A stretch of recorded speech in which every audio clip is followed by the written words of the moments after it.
या ठिकाणी काय करू, माझं नावच आठवले.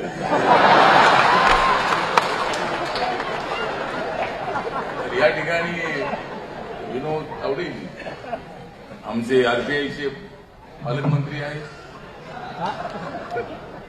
म्हणजे तुम्ही आरबीआयचे पालकमंत्री आहात, पण माझे पालकमंत्री मुख्यमंत्री आहेत. या ठिकाणी आपणही सांगितलं, माझ्या बायकोनी कविता म्हटली. म्हणजे कविता, आता मला सवय आहे, कविता करायची मला सवय आहे. आता या ठिकाणी सांगितलं की मंत्रीपद मिळाले मला, मंत्रीपद मिळाले मला, ते मिळवायचे कसे ही आहे माझ्यामध्ये कला. मंत्रीपद मिळाले मला, कारण ते कसे मिळवायचे ही आहे माझ्यामध्ये कला. म्हणूनच हा समाज इथे आला. म्हणूनच हा समाज इथे आला, कारण मी आहे सच्चा जय भीमवाला.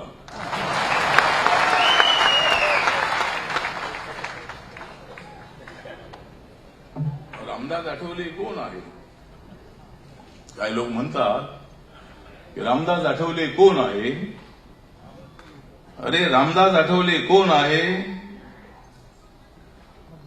तो माणसा माणसाला जोडणारा फोन आहे. अरे, रामदास आठवले कोण आहे? तो तर माणसा माणसाला जोडणारा फोन आहे. रामदास आठवले कोण आहे? रामदास आठवले कोण आहे?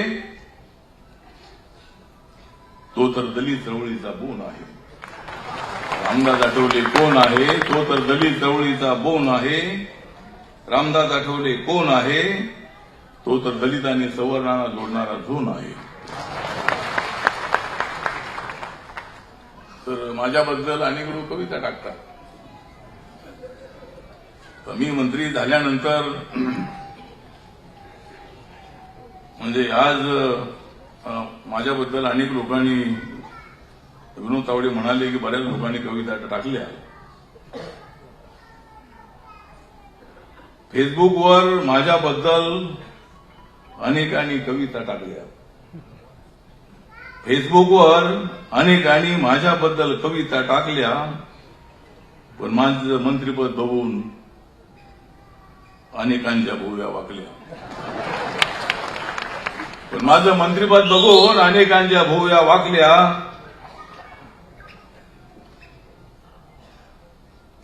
फेसबुकवर माझ्याबद्दल अनेकांनी कविता टाकल्या. फेसबुकवर अनेकांनी माझ्याबद्दल कविता टाकल्या, पण माझं मंत्रिपद बघून अनेकांनी आपल्या टोपल्या झाकल्या.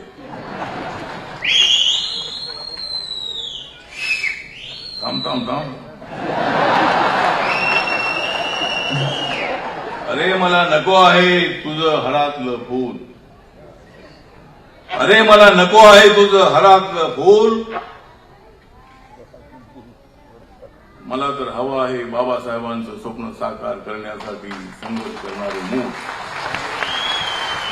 मला नको आहे तुझं हरातलं फूल. मला हवं आहे बाबासाहेबांचं स्वप्न साकार करणारं संघर्ष करणारं मूल. मला तर हवं आहे जाती जातीला आणि धर्माधर्माला जोडणारा फूल. अरे, मला नको आहे तुझं हरातलं फूल. मला तर हवा आहे जाती धर्माला जोडणारा, मला तर हवा आहे जाती धर्माला जोडणारा फूल. मी कधीच कुणाला देत नाही हूल. मी कधीच कुणाला देत नाही हूल, पण मी मात्र घालवून टाकलं काँग्रेसचं रूल. तर या ठिकाणी आपण सर्वजण फार मोठ्या उत्साहाने आलेले आहात. मागच्या वेळेला 3 तारखेला सत्कार ठेवला, त्यावेळेला महाडला जवळजवळ 39 लोक 2 बस या महाडच्या नदीमध्ये रात्रीच्या पडल्यानंतर अनेक लोक त्यामध्ये मृत्यू पावले. मला मुख्यमंत्र्यांचा फोन आला आणि आम्ही दोघांनी ठरवलं की अशा वेळेला आपण सत्कार घेणं बरोबर नाही आहे. गोरगरीब माणसं त्या नदीमध्ये पडून त्या ठिकाणी त्यांचा मृत्यू झालेला आहे. सत्कार त्या ठिकाणी रद्द करण्यात आला. सत्कारापेक्षाही सत्कार काय, सत्कारापेक्षाही आमचं काम महत्वाचं आहे. आज पुन्हा 1 सप्टेंबरला सत्कार ठेवण्यात आला 29 दिवसानंतर. आणि शरद राव हे ट्रेड युनियनमध्ये काम करणारे समाजवादी विचाराचे अत्यंत ऍक्टिव्ह नेते. जॉर्ज फर्नांडिस यांच्यासोबत अनेक वर्ष त्यांनी काढली. मुंबई महानगरपालिकेची युनियन असेल, ऑटो रिक्षाची युनियन असेल, टॅक्सीची युनियन असेल, सातत्यानं ते या लोकांच्यासाठी, कामगारांसाठी संघर्ष करत राहिले. वर्षानुवर्षापासून संघर्ष करत राहिले. त्यांचं अचानक निधन झालं. त्याने आदरांजली अर्पण करून आपण या कार्यक्रमाला सुरुवात केली. आणि आता आपल्याला ही बाबासाहेबांची चळवळ पुढे चालवायची. आम्ही जरूर बीजेपी सोबत, शिवसेनेसोबत आम्ही आहोत. लोकसभेच्या वेळेला, लोकसभेच्या अगोदर बाळासाहेब ठाकरे यांनी माझी भेट झाली होती. त्यानंतर नितीन गडकरी यांची भेट झाली बीजेपीच्या ऑफिसमध्ये. आणि मी ठरवलं की मी सगळ्या लोकांशी चर्चा केली. काय करायचं आता, माझं सामान बाहेर काढलं या काँग्रेसच्या लोकांनी. काय करायचं आता, मी या काँग्रेसवाल्यांनी सामान बाहेर काढले. मग लोक म्हणाले तुम्ही त्यांना सत्तेतून बाहेर काढा. मग त्यांना सत्तेमधून बाहेर काढायचं असेल तर आपण एकटे काय काढू शकत नाही. मग काय केलं पाहिजे.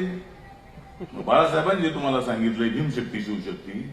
नितीन गडकरींनी तुम्हाला ऑफर दिलेली आहे की तुम्ही आमच्यासोबत या, शिवसेना बीजेपी सोबत या, युतीसोबत तुम्ही आला तर आपली महायुती होईल. आणि आपली होईल महायुती. जर होईल आपली महायुती तर मग काँग्रेसवाल्यांची आणि राष्ट्रवादीची होईल माती.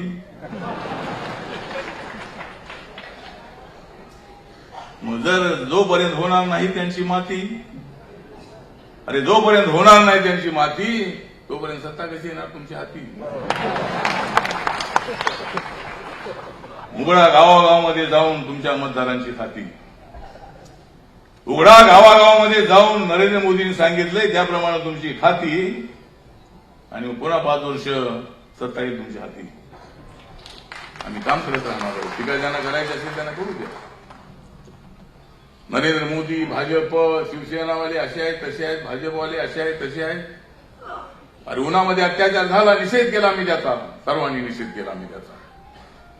नरेंद्र मोदींनी देशाचा प्रधानमंत्री कधी असा बोललेला आहे की जर तुम्हाला दलितांबद्दल जास्त राग येत असेल तर ती गोळी मला घाला, दलितांवरती गोळ्या चालवण्याचा प्रयत्न करू नका. गोरक्षाच्या नावाने अरे तुम्ही गायीची रक्षा करा. मी म्हणालो होतो गायीची रक्षा करा, पण मानवाची रक्षा कोण करणार. करा गायीची रक्षा. हिंदू धर्मातल्या लोकांना गाय पवित्र आहे, ठीक आहे. आपण बुद्धिस्ट आहोत, कुणी मुसलमान आहेत, कुणी ख्रिश्चन आहेत, कुणी जैन आहेत, कुणी लिंगायत आहेत, कुणी पारशी आहेत. धर्म वेगवेगळे आहेत, पण देश आपला एक आहे. बाबासाहेब आंबेडकरांच्या संविधानातला भारत मला उभं करायचं आहे असं सांगतायत नरेंद्र मोदी. बाबासाहेबांच्या बद्दल चांगलं बोलताय तर काय लोक म्हणतायत नाही नाही ते असंच बोलतायत. असंच बोलतायत असंच कसं बोलताय. आणि बाबासाहेबांचं संविधान बदलणार कसे बदलणार ते. मी तिथं आहे, देवेंद्र फडणवीस तिथं आहे. अरे बाबासाहेबांचं संविधान बदलणं एवढं सोपं काम आहे का. काँग्रेसला बदलणं सोपं आहे. पण बाबासाहेबांचं संविधान बदलणं हे अजिबात सोपं काम नाही. बदलण्याची आवश्यकताच नाहीये. तुम्ही बदला. संविधान बदलण्यापेक्षा तुम्ही बदला. मी पुन्हा पुन्हा सांगितलेलं आहे की म्हणजे उन्हामध्ये अत्याचार झाल्यानंतर त्या ठिकाणी व्हिडिओ काढण्यात आला.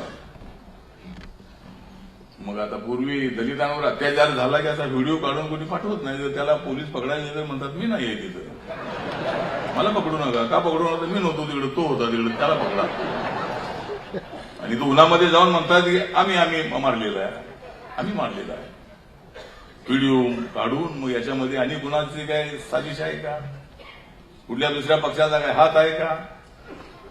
पण माझं मुख्यमंत्री साहेब, माझं प्रामाणिकपणे असं म्हणणं आहे की सरकार कुणाचं असो, म्हणजे काँग्रेसचं सरकार असलं की बीजेपीने राजकारण करू नये.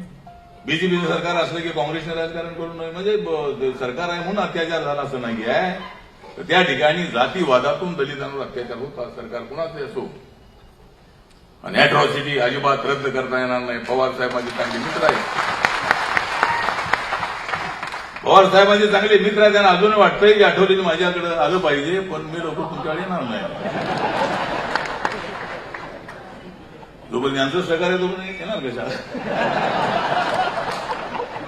विषय नाहीये पण ते त्यांच्याबद्दल आम्हाला आदर आहे. मराठवाडा युनिव्हर्सिटीला बाबासाहेबांचं नाव देण्यासारखं फार मोठं काम त्यांनी केलं. अनेक वेळेला कोकणामध्ये पिण्याच्या पाण्यावरून किंवा इतर ठिकाणी दलितांना अत्याचार झाल्यानंतर पवार साहेबांनी आमची बाजू घेतलेली आहे, दलितांची बाजू घेतलेली आहे. आता कोपर्डीच्या प्रकरणामध्ये दलित आरोपी आहे, दलित पोर आहे, ते आगाव आहे, त्यांना पकडा हे आम्ही सांगितलं. आरपीआयच्या कार्यकर्त्यांनी त्यामध्ये 2 आरोपी घेऊन त्यांना पोलिसांच्या ताब्यामध्ये दिलेले आहेत.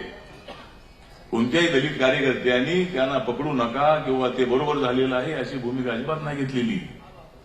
त्या मराठा समाजातल्या मुलीवर भयंकर अत्याचार झाला, तिचा खून केला अत्याचार करून. अरे बाबासाहेब आंबेडकरांनी शिकवलं नाही, जो खरा बाबासाहेब आंबेडकरांचा अनुयायी आहे तो असं कधीच करू शकत नाही. त्या अबलेवर त्या मुलीवर अशा पद्धतीचा अत्याचार करून तिचा खून करता. असा खून करणाऱ्यांना फाशी झाली पाहिजे अशी आमची मागणी आहे. आमचे जरी असले तरी काय, आमचे कसे आले ते असले. आणि मग आता कोपर्डीच्या प्रकरणावरून ठीक आहे, मराठा समाजात लोकांनी मोर्चे काढत, आम्ही मोर्चे काढतो, आम्ही मोर्चे काढतो. आता मराठा समाजातले लोक मोर्चे काढू लागलेले आहेत, समाजाला जागृत करताय, चांगली गोष्ट आहे. पण अॅट्रॉसिटी रद्द करा कसं काय म्हणताय तुम्ही? अॅट्रॉसिटी, मी समाज कल्याण खात्याचा मी राज्यमंत्री आहे. अॅट्रॉसिटी ऍक्ट हे डिपार्टमेंट माझ्याकडे आहे.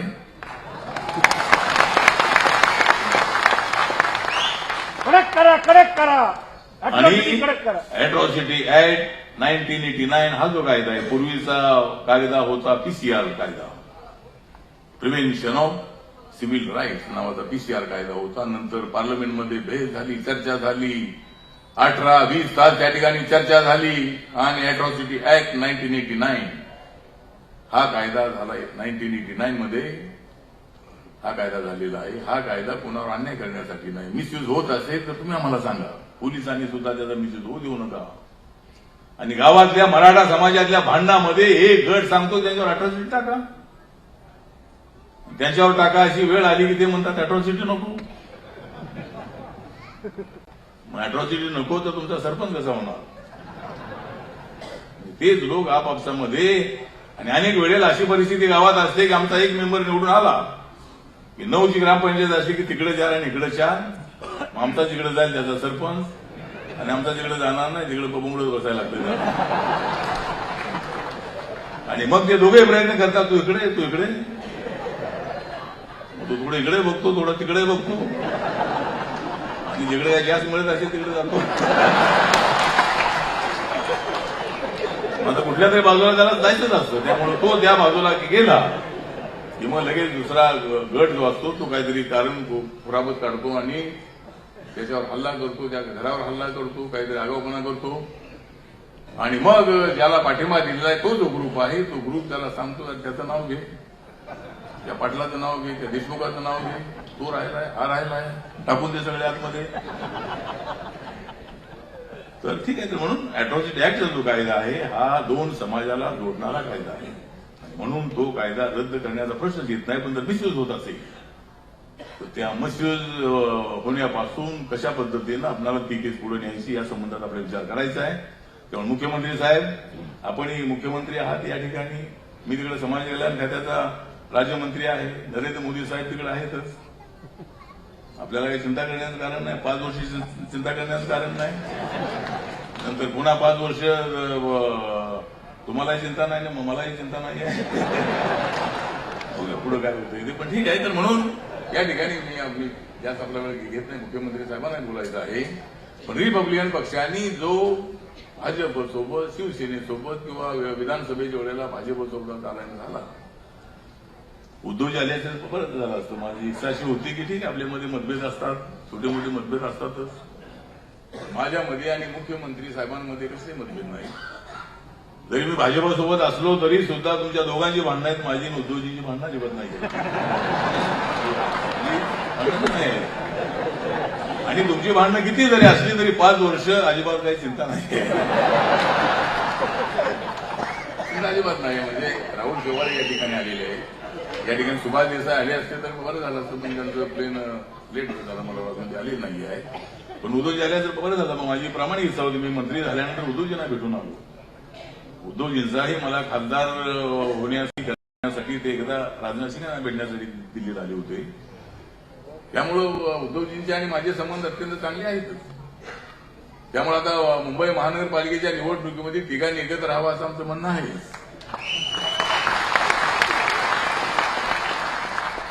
पण तिघे एकत्र राहिले नाही तर असंच होणार आहे की 2 एका बाजूला आणि 1 एका बाजूला असं होणार आहे. त्यामुळं ठिकाणी आपण एकत्र राहावं अशाच पद्धतीची आपली इच्छा आहे. पाहूया काय होतंय ते. जागा वाटपामध्ये अडचणी येतातच,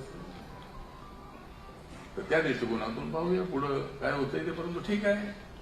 परंतु भाजपने विधानसभेमध्ये आम्ही भाजपसोबत गेल्यानंतर भाजपने 122 जागा निवडून आणल्या. आणि मुख्यमंत्री देवेंद्र फडणवीस साहेब प्रामाणिकपणाने मान्य करतात की आठवले जिकडे जातात त्यांना सत्ता मिळते.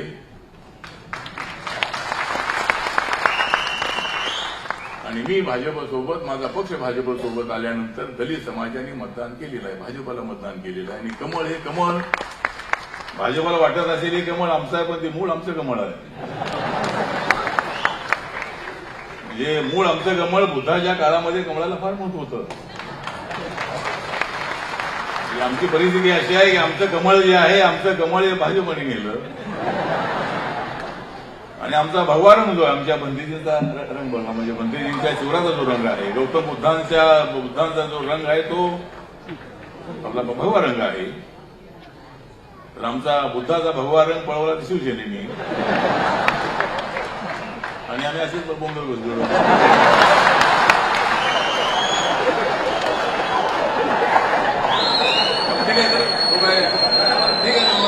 या ठिकाणी काय आपण एवढं हे म्हणण्याचं कारण नाही की राजकारणामध्ये बाबासाहेब आंबेडकरांची प्रामाणिक इच्छा होती की या देशामध्ये 2च पक्ष असले पाहिजे. काँग्रेसला विरोध करणारा एकच पक्ष असला पाहिजे अशी भूमिका बाबासाहेबांची होती. याचाच अर्थ बाबासाहेबांना माहिती होतं की या देशामध्ये जनसंघ आहे, या देशामध्ये विश्व हिंदू परिषद आहे. जो पक्ष बनेल त्या पक्षाचा कॉमन अजेंडा, ज्याप्रमाणे अटल बिहारी वाजपेयी यांच्या नेतृत्वाखाली सरकार आलं, जॉर्ज फर्नांडिस असतील, मोरारजी देसाई असतील, जगजीवन राम असतील, देवीलाल असतील, नागर गोरे असतील, नागर गोरे होते त्यावेळेस, म्हणजे हे सगळे सोशलिस्ट लोक होते. हे सगळे लोक त्यावेळेला अटलजींच्या सोबत होते. त्यामुळे मी आता यांच्यासोबत आलेलो आहे. आणि माझ्या समाजातले अनेक लोक प्रयत्न करतात, अरे आठवले तिकडे गेले, आठवले तिकडे गेले, तिकडे गेले तर इकडे राहून काय उपाचार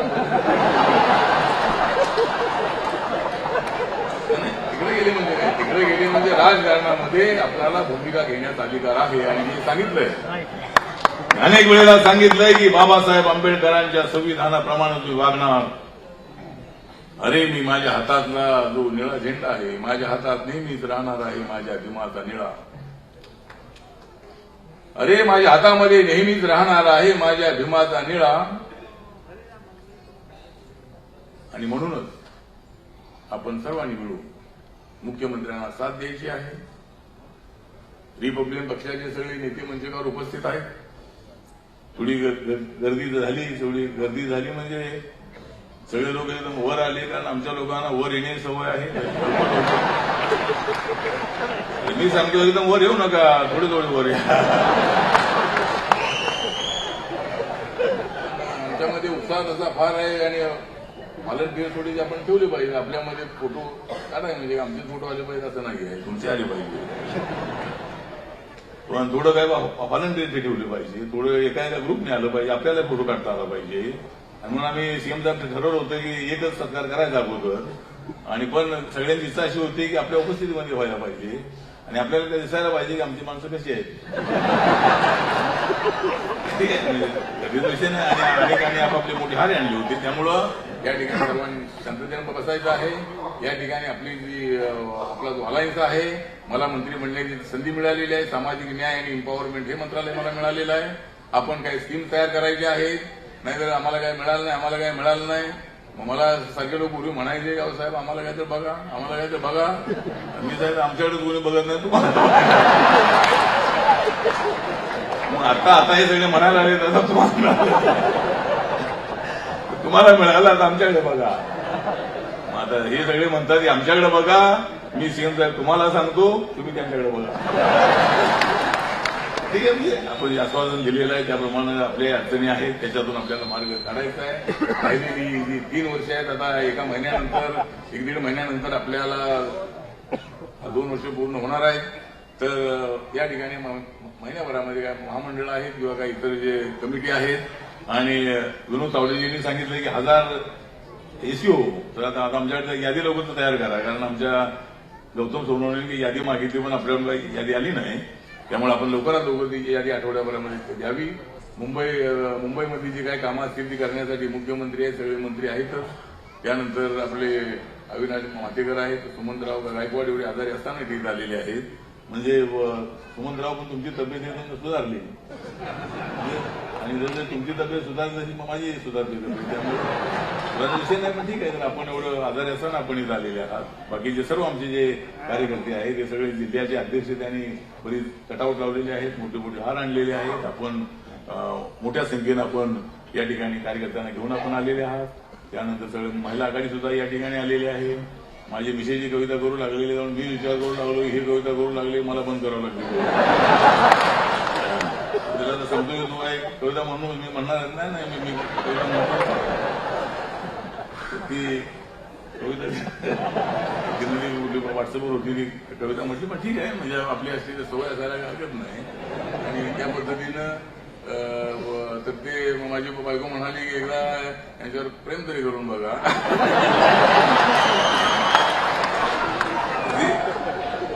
वेगळ्या अर्थाने म्हणाली की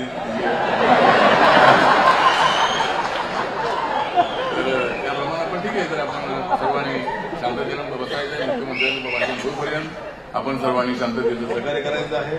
आणि जे आपल्याला आपण सर्वांनी मिळून आपल्याला नरेंद्र मोदींचा आपण आभार मानलेले आहेत, मुख्यमंत्र्यांचे आभार मानलेले आहेत, उद्धवजींचे आपण आभार मानलेले आहेत. त्यांचाही याच्यामध्ये वाटा आहेच. आणि त्यामुळं मला असं वाटतं की आपण सर्वांनी मिळून आपली मुवमेंट मजबूत करायची आहे. तुमच्यावर कोणी टीका करत असेल तरी तुम्ही हे सांगायचं आहे की भाजप जातीवादी, भाजपवर आरोप करण्यापेक्षा, शिवसेनेवर आरोप करण्यापेक्षा काँग्रेसवाले काय ते बघा. ठीक आहे, तुम्ही फक्त तात्विक दृष्टिकोनातून आता उन्हामध्ये अत्याचार झाला की राहुल गांधी जातात, यांचा हो गया वो वैसा हो गया, तुम्हारे राज्य में भी खरीदलांजी हुई थी, तुम्हारे राज्य में खरड़ा हुआ था, तुम्हारे राज्य में जौखेड़ा हुआ था, तुम्हारे राज्य में सोने हुआ था, तो बोले वो हुआ था तो सब हुआ था लेकिन अभी हुआ है. म्हणून म्हणजे पक्षाचा विषय नाही, पण ठीक आहे. तर म्हणून आपण सगळ्यांनी मिळून मुख्यमंत्री साहेब आपण इंटरकास्ट मॅरेजला महत्व द्यायचं आहे. माझी बायको ब्राह्मण समाजाची आहे, तुमची माझी बायको ब्राह्मण समाजाची आहे, ती प्रॉपर राहणारी बनारसची आहे आणि श्रीवास्तव आहे. मी इंटरकास्ट मॅरेज केलेलं आहे. जर कोणी तुम्ही लग्न करणारे अजून असाल तर त्यांना सांगा की इंटरकास्ट मॅरेज केलं पाहिजे आणि प्रपोज मॅरेज केलं पाहिजे. त्यासाठी इंटरकास्ट मॅरेजला माझ्या खात्याची वतीने 2.5 लाखाची मदत मिळते.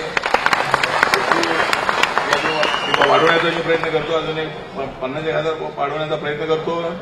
आणि जर लग्न जास्त झाली तर ठीक आहे, नाही तर आणि 50,000 कमी करून टाकतो. ठीक आहे, भाग नाही, पण ठीक आहे. आणि इंटरकास्ट मॅरेज करणाऱ्यांना नोकरी जर आपल्याला कायद्याने देता आली नाही तरीही आपण त्यांना जर प्रयत्न केला, आपण प्रायोरिटी जी आहे ती प्रायोरिटी देण्याच्या संबंधामध्ये जर प्रयत्न केला तर अनेक लोक अशा पद्धतीने लग्न करू शकतात. तर ठीक आहे. तर म्हणून जाती व्यवस्था संपवण्यासाठी इंटरकास्ट मॅरेज हा एक चांगला मार्ग आहे. त्यासाठी आपण सगळ्यांनी सांगतो आणि आपण सर्वांनी शांततेनं मुख्यमंत्र्यांचं भाषण आपण ऐकायचं आहे. आणि त्यानंतर मग आता हा कार्यक्रम संपणार आहे. या ठिकाणी सिद्धार्थ कॉलनीच्या आमच्या सगळ्या सहकार्याने मोठा हारी आणला. त्यांनी इथला हॉलचा वगैरे खर्च बाकीच्यांनी केलेलाच आहे, जिल्हा अध्यक्षांनी आमच्या केलेलाच आहे. परंतु आपण या ठिकाणी आम्हाला चांगलं सहकार्य आपण केलेलं आहे. आणि सीएम साहेब लवकरात लवकर थोडं एसआरएच्या स्कीम ज्या आहेत त्या लवकर पूर्ण करण्यासाठी, त्याचबरोबर जे थोडंसं घर 249 फुटाचं जे घर आहे ते वाढवून जर अजून थोडं काय वाढत असेल तर प्रयत्न करूया आपण. म्हणजे आता 2000च्या नोकऱ्यांना मान्यता आहे, तर 2014 ची अशी आमची मागणी आहे. पण त्यापेक्षा 2014च्या अगोदर 2004ला मान्यता द्या, असं काहीतरी करा. कारण आता महानगरपालिका आलेली आहे.